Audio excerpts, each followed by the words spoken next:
मेरा नाम ईश्वरदास अरोड़ा है। हमारे गांव के आसपास पहाड़ी इलाका था। पहाड़ को क्या बोलते थे? दंडी। दंडी दंडी तेरा प्यो मरे या माँ, तो माँ की आवाज़ आती थी। माँ मरे या प्यो, तो प्यो की आवाज़ आती थी। जो लास्ट में वर्ड होगा वो आवाज़ वापस आती थी। तो वो ही हमारा शौक था। मगर ये कहानी उस रात की है जो मेरे जहन के अंदर है, जो मेरे अंदर एक डर पैदा करती है, जो खौफ उस दिन का पैदा करती है। गांव का नाम था बेला और शहर का नाम था जंड और डिस्ट्रिक्ट था कैम्बलपुर। आजकल शायद उसका नाम अटक हो गया। उन दिनों मैं कोई 7-8 साल का था और स्कूल हमारा कोई 5-6 किलोमीटर घर से दूर था। ज़्यादातर स्कूल हम पैदल ही जाया करते थे। जब ये सारा पार्टीशन और थोड़ा झगड़ा शुरू हुआ, उस वक्त मैं 2nd क्लास में था और छोटे बच्चे जैसे खेलते खेलते स्कूल जाते थे, हम भी ऐसे स्कूल जाते थे। अच्छा भला खेलते खेलते चलते चलते एक दिन कुछ ऐसा तमाशा हुआ कि गांव में हलचल बढ़ गई। दुकान पे हमारे फादर के पास लोग गाहक आने लगे, कुछ ज़्यादा आने लगे। कोई कहे मेरे को ये दे दो, हमारे पास आटा था, दाल थी, मूंगफली थी, ऐसी चीज़ें हमारी दुकान पे हुआ करती थी। तो वो लोग बार बार मांगने आए। एक दफ़ा नहीं आते थे, कई दफ़ा आते। मदर जो थी वो काफ़ी समझदार थी और वो उसने समझ लिया कि आज कुछ ना कुछ गांव में हलचल है। उसने फादर को कहा, ये कुछ गड़बड़ नज़र आती है मेरे को। हमारे अपने घर में ही एक मोहम्मदन था, मोहम्मद खान, वो उसको बेटों की तरह उसको पालते थे। उसको बुलाया, उससे पूछा, वो भी कुछ घबराया हुआ सा था। तो मदर ने कहा, तू भी लूट। तू इसलिए लूट कि लोगों को शक ना हो कि तेरे साथ हैं। तू लूटेगा तो लोग समझेंगे भी लूट रहा है। अदरवाइज क्या होता, तो उस पर शक हो जाता और हम पकड़े जाते।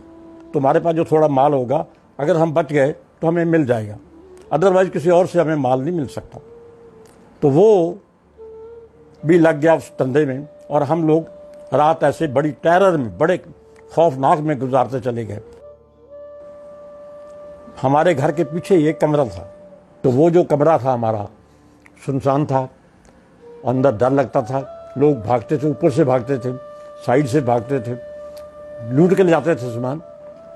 उस कमरे में हमें खिसका के ले गई मदर हमारी। कमरे का दरवाज़ा माँ ने बंद कर लिया और अंदर मुझे एक टोकरी में डाल दिया। फादर को एक जगह पे बिठा दिया और आप वो उस दरवाजे के पीछे, जो दरवाजे का थोड़ा सा निशान होता है, उसमें से देखने लगी। और देखते देखते ही रात को बड़ी हलचल शुरू हो गई, भाग दौड़ शुरू हो गई। तो फादर ने कहा, इस गांव का एक नंबरदार है, उसके पास जाओ और उसको बोलो कि हम लोग यहाँ पे हैं। वो आदमी रात को उस गांव पे गया, उस नंबरदार के घर गया। नंबरदार गांव में था नहीं, उसका लड़का था, शायद फौजी था। उसने पूछा, चाचा जी कहाँ हैं? उसने बताया कि मैंने उनको छुपा रखा है, एक कमरे में मैंने छुपा रखा है। उसने 2 आदमी साथ भेजे, कुल्हाड़े भी साथ भेजे और कहता जाओ उनको रात को लेके आओ, और हमें अपने घर ले गया, नंबरदार के घर। अब जो नंबरदार था, उसका लड़का जो था, वो ऊपर बैठ गया और दरवाजे उसने कर लिए बंद। एक कमरा हमें दे दिया, खाने पीने के आटा दे दिया, सामान दे दिया कि आप इसमें रहो जब तक मैं ज़िंदा हूँ। मोहम्मदन था वो, जब तक मैं ज़िंदा हूँ तो आपको कोई हाथ नहीं लगा सकता, आप फिक्र ना करो किसी किस्म का। तो वो रात हमने वहाँ ऐसे गुजारी। उसके बाद मिलिट्री आ गई। अब मिलिट्री हम लोग कैसे, कैम्बलपुर डिस्ट्रिक्ट था हमारा। उसके बाद रेफ्यूजी कैंपों में आए। कैंपों में टेंट मिलते थे हम लोग को, टेंट गवर्नमेंट ने टेंट बांटे थे, टेंटों के अंदर रहते थे। टेंटों में चारों तरफ मिट्टी लगाते थे, पानी ना आ जाए, उसके अंदर रहते थे।